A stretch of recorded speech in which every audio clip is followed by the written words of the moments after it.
Hello दोस्तों, हिंदी मेरा पर से आपका स्वागत है। दोस्तों, आज के वीडियो में वैसे तो ये कॉलेज के लिए है, सभी के लिए है, जो परीक्षार्थी हैं उनके लिए भी दिशा निर्देशन, साथ में कॉलेज के लिए यहाँ पर ज़्यादा इंस्ट्रक्शन आए हैं। लेकिन जो कॉलेज के लिए इंस्ट्रक्शन होते हैं कहीं ना कहीं वो एक स्टूडेंट्स के लिए भी होते हैं। तो ये हम एक नोटिफिकेशन निकला था श्रीदेव सुमन उत्तराखंड यूनिवर्सिटी का, जो कि हम थोड़ा लेट हो गए बताने में आपको। ये 15 तारीख में आ चुका था नोटिफिकेशन, जो कि आपके अभी एग्ज़ाम शुरू हो चुके हैं 16 तारीख से, 15 में इन्होंने जारी कर दिया था।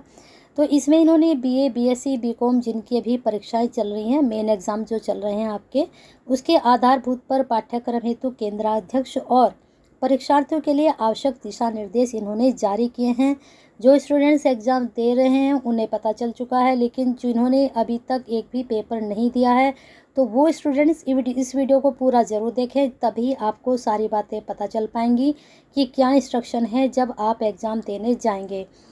वैसे तो आपके एडमिट कार्ड में इंस्ट्रक्शन होते हैं, तो आप सोचेंगे कि वही इंस्ट्रक्शन यहाँ पर होंगे, नहीं, उससे कुछ अलग श्रीदेव सुमन उत्तराखंड यूनिवर्सिटी ने अपने इंस्ट्रक्शन जारी किए हैं। चलिए देखते हैं। पहला उन्होंने कहा है कि कोषाध्यक्ष की उपस्थिति में प्रश्न पत्र निर्धारित समय पर परीक्षा प्रारंभ होने से 20 मिनट पूर्व खोले जाएंगे। तो आपको ये मालूम है कि आपका जो एग्ज़ाम होने वाला होता है उसमें 20 मिनट पहले ही आपके सामने ही पेपर ओपन होते हैं। दूसरा है, समस्त परीक्षाएं विश्वविद्यालय द्वारा निर्धारित कार्यक्रम के अनुसार संपादित कराई जाएंगी। आगे है तीसरा, परीक्षा प्रातः 7 से 10 बजे से 11 से 2, सभी को पता है ये टाइम, बजे विश्वविद्यालय के कार्यक्रम के अनुसार संपादित कराई जाएगी। इस हेतु प्रश्न पत्रों के लिफाफों को समय सारणी भलीभांति जांच ले तथा परीक्षा समय सारणी के अनुसार ही लिफाफों को खोला जाए। तो ये इंस्ट्रक्शन तो हैं आपके कॉलेज के लिए। आगे है, नकल विहीन परीक्षा कराने के लिए परीक्षा कक्ष में पहुंचने से पहले परीक्षार्थी की भलीभांति प्रकार तलाशी ले लें। किसी भी प्रकार की वस्तु, पुस्तक, bag, purse, mobile, electronic device, calculator आदि परीक्षा कक्ष में पूर्णतः प्रतिबंधित हैं। तो आप इस बात को समझ लीजिए, जो कॉमर्स वाले स्टूडेंट हैं, कि आप कैलकुलेटर भी नहीं लेकर जा सकते हैं। वैसे यहाँ पर इन्होंने मना किया है, लेकिन कॉमर्स का बिना कैलकुलेटर के काम भी नहीं चलता है। तो एक बार आप अपने कॉलेज में इस बात के बारे में पूछ लें। तो मैंने कहा था कि ये कॉलेजेस के साथ साथ इंस्ट्रक्शन होने के साथ साथ एक जो परीक्षार्थी है उसके लिए भी है। जो स्टूडेंट एग्ज़ाम देने जा रहा है, आप कोई भी वस्तु अपने एग्ज़ाम रूम में नहीं लेकर जा सकते हैं। आगे इन्होंने कहा है, परीक्षा हेतु आपके रोल लिस्ट निर्गत की गई है। केवल उन्हीं छात्रों को परीक्षा में बैठने की अनुमति जिनके नाम तथा रोल नंबर रोल लिस्ट में है। तो अदर स्टूडेंट नहीं दे सकता एग्ज़ाम अगर आपके पास अपना रोल नंबर नहीं है। जिन छात्रों के प्रवेश पत्र, उपस्थित पत्र व रोल लिस्ट विश्वविद्यालय द्वारा जारी नहीं किए गए हैं, उन्हें किसी भी दशा में परीक्षा में बैठने नहीं दिया जाएगा। नहीं तो अगर आप बैठते हैं तो उसमें संस्थान की जिम्मेदारी होगी। आगे है, उत्तर पुस्तिका संपूर्ण परीक्षा में छात्र को नहीं दी जाएगी। अब ये इंस्ट्रक्शन जो है कॉलेज के साथ साथ आपके लिए भी है कि आपको बी कॉपी नहीं मिलेगी, ठीक है। इस चीज़ का आप ध्यान रखें, एक ही कॉपी में आपको सारा काम करना होता है।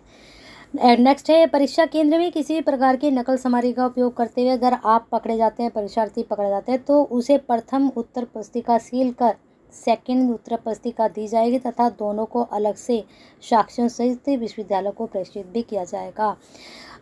जब अगर आप नकल करते हुए चले गए तो आपको जो है क्या होगा, आपको दोनों कॉपी वहाँ यूनिवर्सिटी जाएंगी जब वो चेक होंगी, और साथ में आपकी पहली पुस्तिका को सील कर दिया जाएगा और आपको सेकंड पुस्तिका दी जाएगी। अगर आपके पास लास्ट की 30 मिनट भी बची हुई हैं और आप पकड़े जाते हैं तो उन 30 मिनट में भी आपको दूसरी कॉपी मिलेगी, ये ध्यान रखना।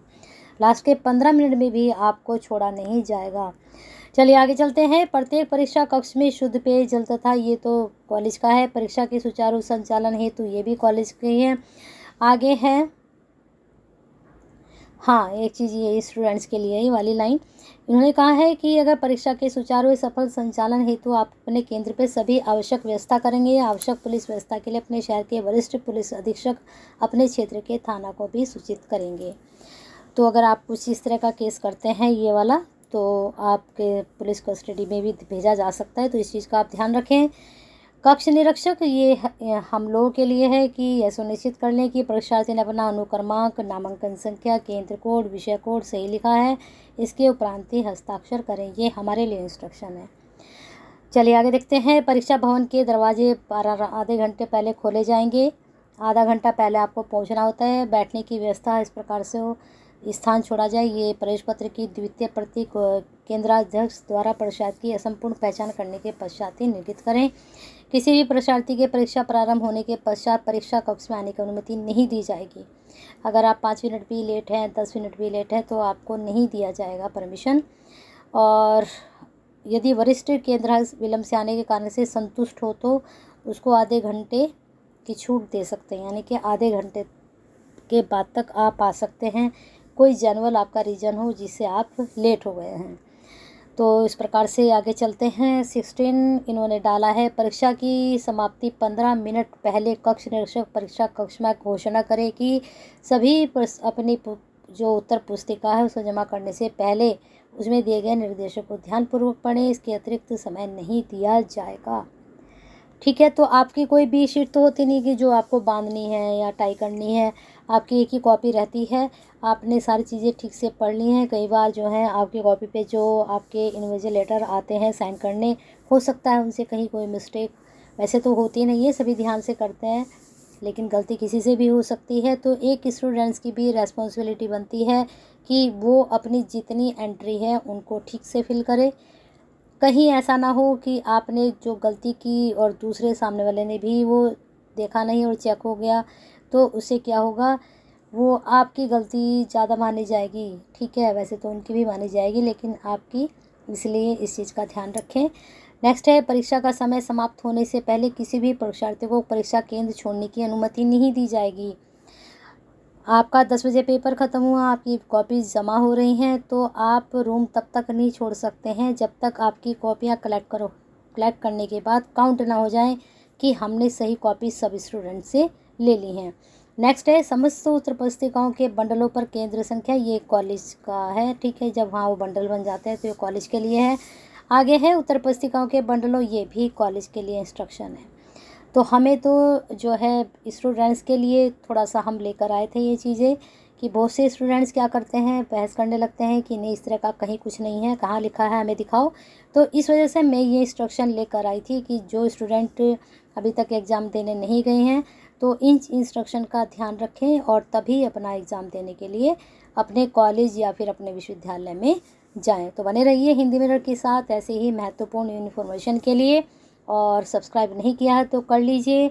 सभी रिजल्ट्स, सभी आपकी जो एग्ज़ाम से संबंधित जानकारी है, तो इनके बारे में जानकारी के लिए हिंदी मिरर को एक लाइक तो बनता है, ठोक दीजिए अभी। सभी के सब मिलकर जो जो वीडियो देख रहे हैं साथ में शेयर कीजिए उन स्टूडेंट्स के लिए जिनके एग्ज़ाम आजकल चल रहे हैं, जिनके शुरू हो गए हैं, जिनके शुरू नहीं हुए, फर्स्ट एग्ज़ाम जिनका अभी शुरू नहीं हुआ है, तो उनके लिए हमारी तरफ से बेस्ट ऑफ लक। और आज शाम को आपकी इवनिंग क्लास होनी है लाइव, तो first year, second year, third year के स्टूडेंट्स सभी के लिए हिस्ट्री का क्वेश्चन बैंक हम लेकर आए हैं। आज तीनों ही क्लास का हम फर्स्ट पेपर जो है डिस्कशन करेंगे, साथ में उसमें MCQs, short questions, long questions सभी कुछ लेकर आए हिस्ट्री के स्टूडेंट्स के लिए। सेकंड पेपर आपको जल्दी ही मिल जाए, लेकिन आज शाम तक हम फर्स्ट पेपर डिस्कस करेंगे। और साथ में जो BA थर्ड ईयर के जनपदीय, हमारे जनपदीय वाले स्टूडेंट हैं, उनके लिए भी धीरे धीरे मैं मटेरियल कलेक्ट कर रही हूँ, जल्दी ही मैं अपलोड करती हूँ आप लोगों के लिए। तो बने रहना हिंदी मिरर के साथ, तो एक लाइक के साथ ज़रूर आप कीजिए और बने रहिए।